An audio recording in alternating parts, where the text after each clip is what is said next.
Welcome to my channel. तो आज part 2 में मैं आपको दिखाने वाला हूँ कि स्टूडेंट्स एग्जाम में क्या गलती करते हैं ग्रामर पोर्शन में और उसके वजह से उनका पेपर पूरा बर्बाद हो जाता है और लगभग वो 20 से 30 मार्क्स गलत करके आ जाते हैं ग्रामर पोर्शन में। और क्या नहीं करना है आपको, मैं वो भी सिखाऊंगा, कैसे पेपर को अप्रोच किया जाता है, मैं वो भी आपको इसमें बताने वाला हूँ। अगर कोई रूल मान लीजिए नहीं भी याद है, ग्रामर में बहुत सारे रूल हैं, कितना रूल आप याद करोगे? अगर कोई रूल नहीं भी याद है तो मैंने अंत में एक आपको समझिए कि रामबाण दिया हुआ है कि अगर आप वो कर लिए तो कोई सा भी पेपर आप आसानी से ग्रामर पोर्शन का कर लोगे। तो देखते हैं, बीच में मैंने कुछ अच्छे अच्छे सवाल भी डाले हुए हैं जो एग्जाम में आते ही आते हैं, वो घुमा फिरा के क्वेश्चन को बदल के देता है। तो चलिए मूव करते हैं सीधे क्वेश्चंस की तरफ।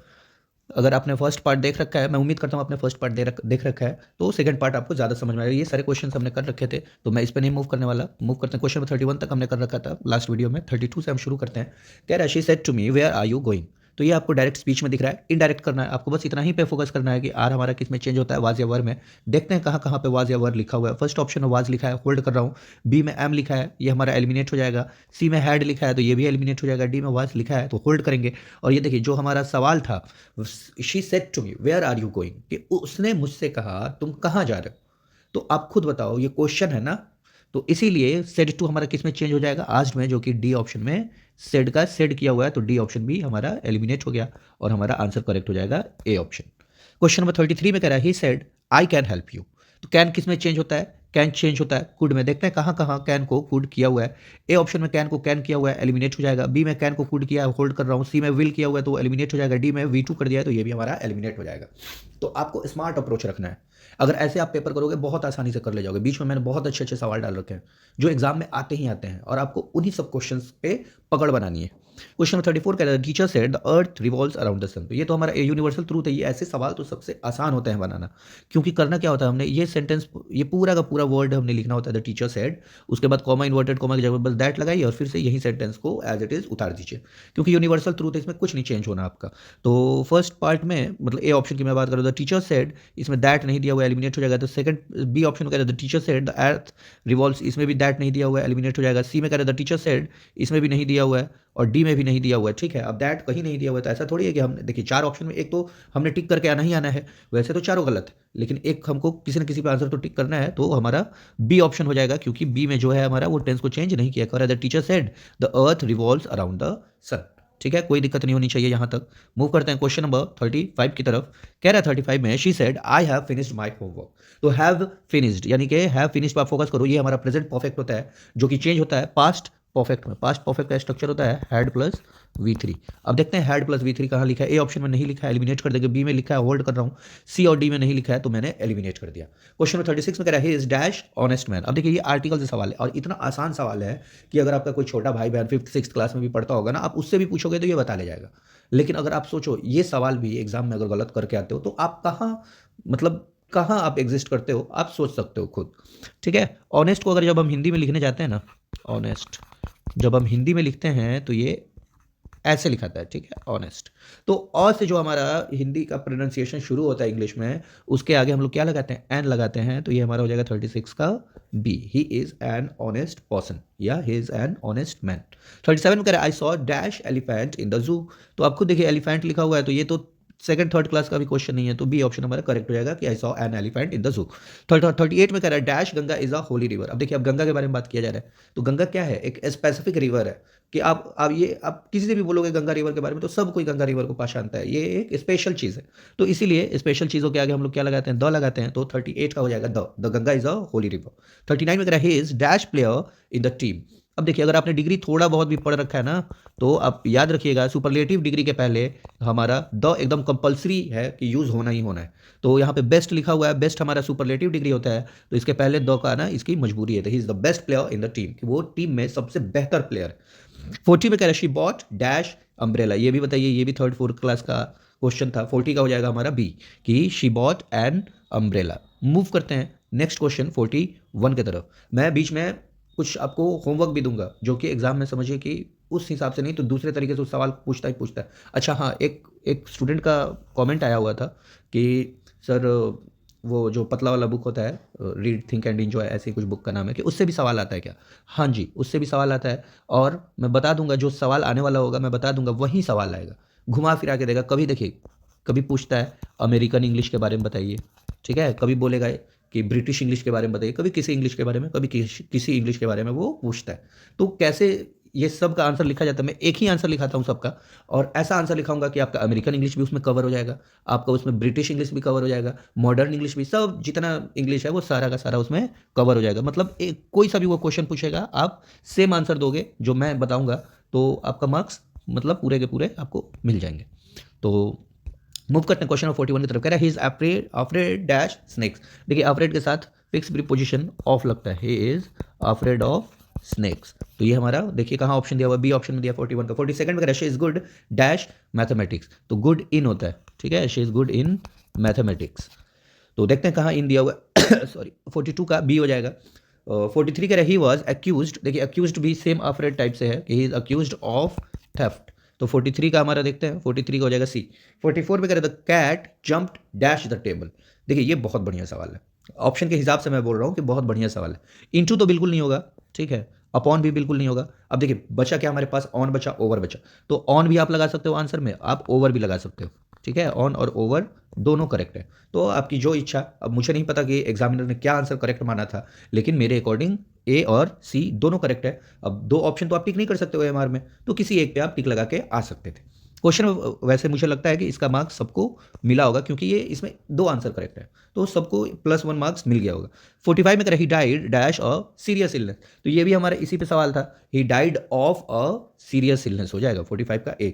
46 में कह रहा है you dash obey your parents, तो आप बताइए कितना आसान सवाल है, you must obey your parents. Next question कह रहा है question number 47 he dash be at home now, तो देखिए वुड जो है वो हमारा प्रोबेबिलिटी शो करता है, मस्ट भी हमारा प्रोबेबिलिटी शो करता है, तो यहाँ पे मस्ट दिया हुआ है, तो ये हमारा सी ऑप्शन हो जाएगा। आप खुद तो जो he can be at home now, ये एबिलिटी की बात, कैपेबिलिटी की बात तो हो नहीं है कि वो अभी घर हो सकता है, ये नहीं होगा। ही मे बी, ये देखिए ये पॉसिबिलिटी शो कर रहा है, लेकिन बहुत कम पॉसिबिलिटी शो करता है, तो इसीलिए ये भी आंसर हमारा नहीं होगा। He should be at home now, ये भी देखिए आंसर लगभग लगभग चारों सही है, लेकिन हमको एक आंसर चुनना है, तो he must be at home now, कि वो अवश्य ही अभी घर पे होगा, ठीक है। तो ये हाईएस्ट प्रोबेबिलिटी जो मस्ट हमारा है, मस्ट ये हाईएस्ट प्रोबेबिलिटी शो करता है, तो इसलिए हमारा आंसर मस्ट की तरफ जाएगा। 48 में we dash finish this work today, तो आप खुद देखो, अभी मैं वुड के बारे में ही बता रहा था, ठीक है, कि वुड जो है हमारा वो प्रोबेबिलिटी शो करता है, मस्ट भी प्रोबेबिलिटी शो करता है। तो देखिए we can finish this work today, कि हम इस काम को आज खत्म कर सकते हैं, ये भी हमारा पॉसिबल आंसर हो सकता है।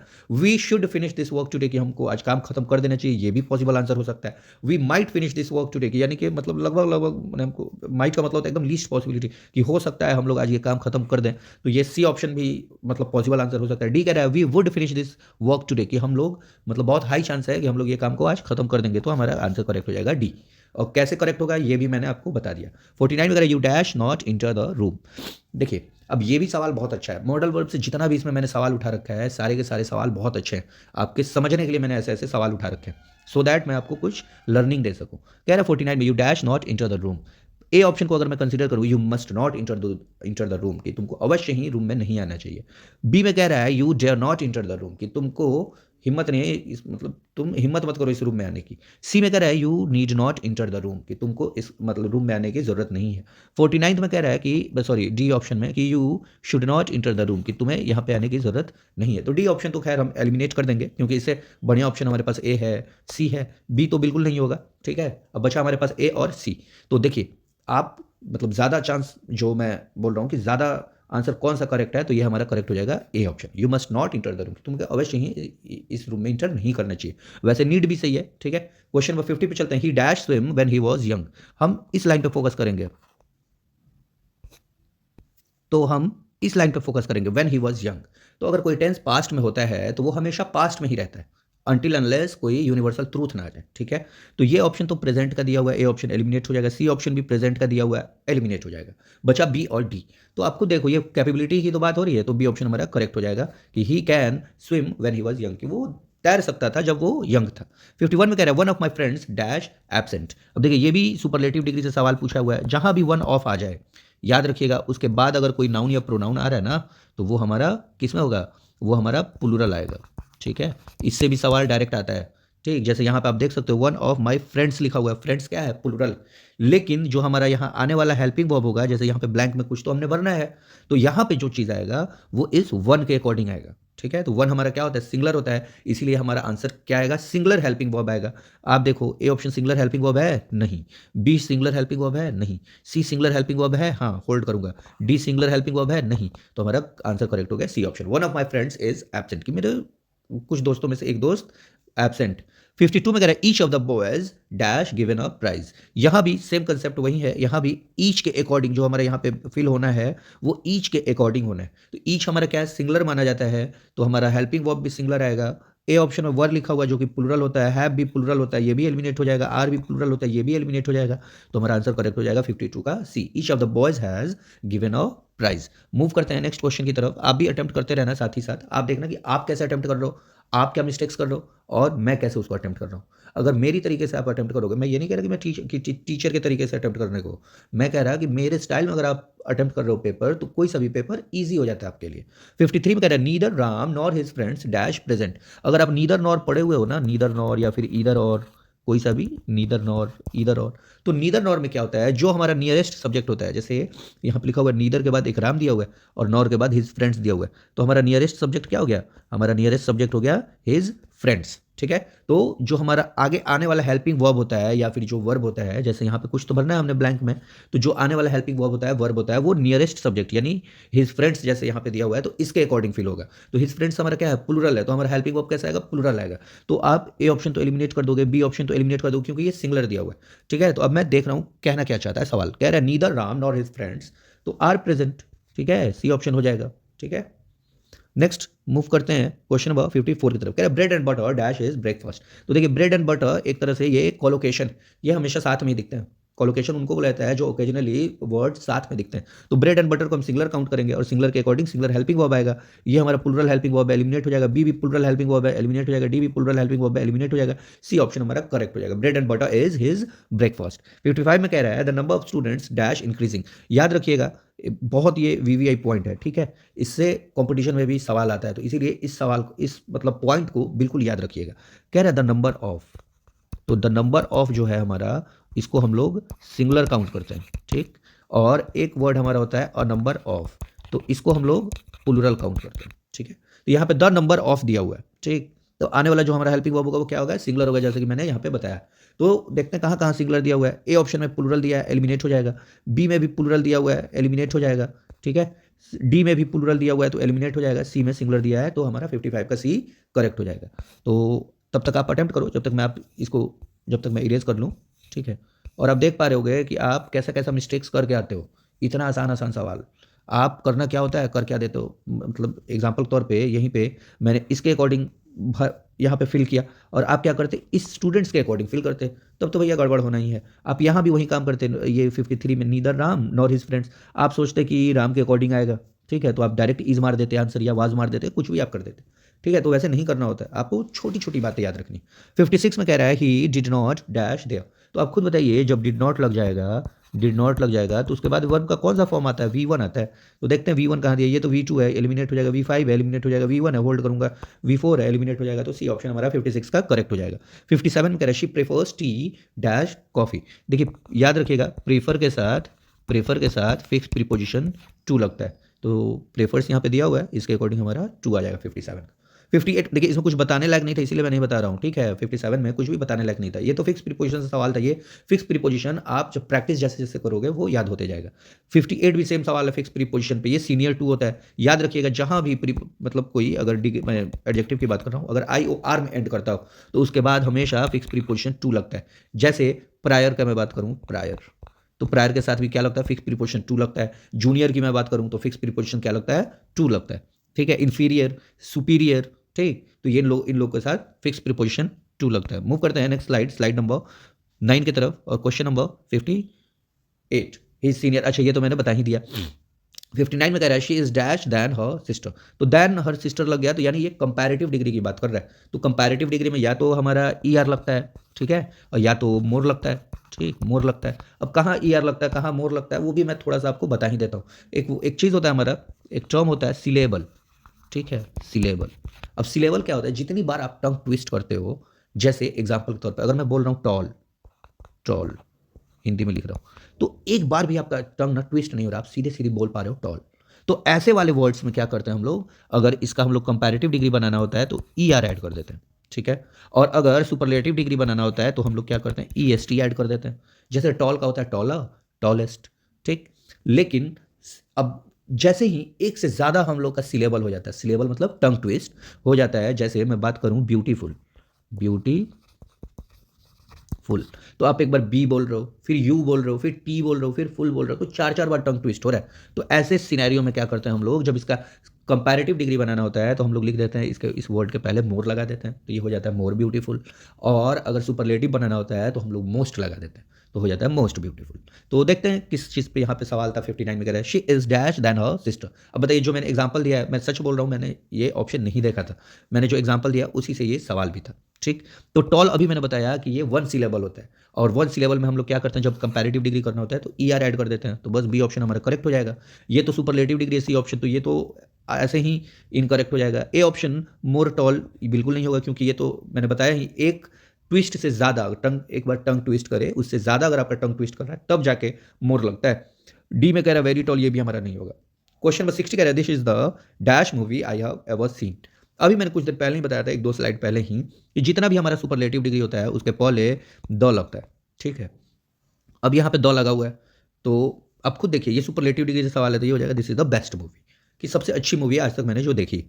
नेक्स्ट मूव करते हैं, क्वेश्चन नंबर 61 ब्रेव। बताइए कितना भारी सवाल दे दिया, ये तो किसी से नहीं बनने वाला। अब ऐसे भी सवाल को अगर आप गलती करके आ रहे हो तो आप अपना पेपर ही खराब कर रहे हो ना, ठीक है। क्वेश्चन नंबर 61 में कह रहा है ब्रेव, ब्रेव का कह रहा है सिनोनिम। सिनो, सिनो का मतलब मैंने पहले ही बताया, इसको साइनो भी पढ़ते हैं, सिनो भी पढ़ते हैं। तो सिनो मतलब होता है सेम, तो सेम मीनिंग बताना है, तो ब्रेव का क्या हो जाएगा, ब्रेव का आपको देखो कवर्ड होगा नहीं, ये तो एंटोनिम होता है, शाई भी नहीं होगा, वीक भी नहीं होगा, तो हमारा आंसर हो जाएगा बी ऑप्शन बोल्ड, ठीक है। मूव करते हैं नेक्स्ट क्वेश्चन की तरफ। क्वेश्चन नंबर 62 कह रहा है एंटोनिम ऑफ सक्सेस। बताइए, ये भी कितना भारी वर्ड दे दिया, ये तो किसी से नहीं बनने वाला। सक्सेस का कह रहा है एंटोनिम बताइए, एंटो मतलब होता है उल्टा, ठीक है। तो फेलियोर होल्ड कर रहा हूँ, प्रोग्रेस बिल्कुल नहीं भाई, ये तो इसका सिनोनिम हो गया एक तरह से। विक्ट्री नहीं, डी ग्रोथ नहीं, तो ये हमारा आंसर करेक्ट हो जाएगा 62 का ए ऑप्शन, सक्सेस का उल्टा हो जाएगा फेलियोर। 63 में कह रहा है मीनिंग ऑफ अबैंडन। तो आप अबैंडन बताइए, अबैंडन कौन नहीं जानता है, अबैंडन मतलब होता है एक तरह से छोड़ देना, ठीक है, रिलिंक्विश कर देना, ठीक। तो देखते हैं कहाँ लिखा हुआ है, डिजर्ट भी इसके लिए एक अच्छा वर्ड है, मैं वो भी लिख दे रहा हूँ, डेजर्ट। अब वो रेगिस्तान वाला डेजर्ट मत समझ लेना, और ना ही वो स्वीट डिश वाला डेजर्ट, ठीक है। तो डेजर्ट इसका मतलब होता है छोड़ देना। तो मीनिंग ऑफ कह रहा है अबैंडन, तो देखिए कीप तो बिल्कुल नहीं होगा, कीप मतलब होता है रखना, प्रोटेक्ट भी नहीं होगा, फॉलो भी नहीं होगा, तो ये हो जाएगा लीव। 63 लीव मतलब छोड़ देना। 64 में कह रहा है सिनोनिम ऑफ रैपिड।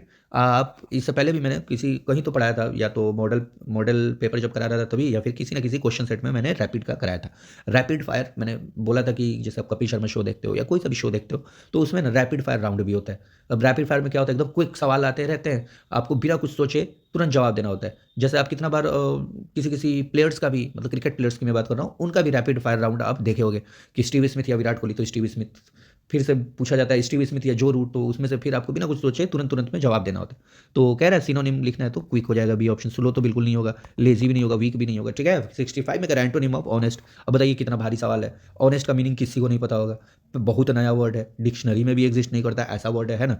तो कह रहा है एंटोनिम यानी उल्टा मीनिंग, तो डिसऑनेस्ट हो जाएगा, आप खुद देख लो। सॉरी। 66 में कह रहा है चूज द करेक्ट स्पेलिंग। अब बताइए, ये भी कितना भारी सवाल दिया हुआ है, इन्वायरमेंट का स्पेलिंग आपने चूज करना है, ठीक है।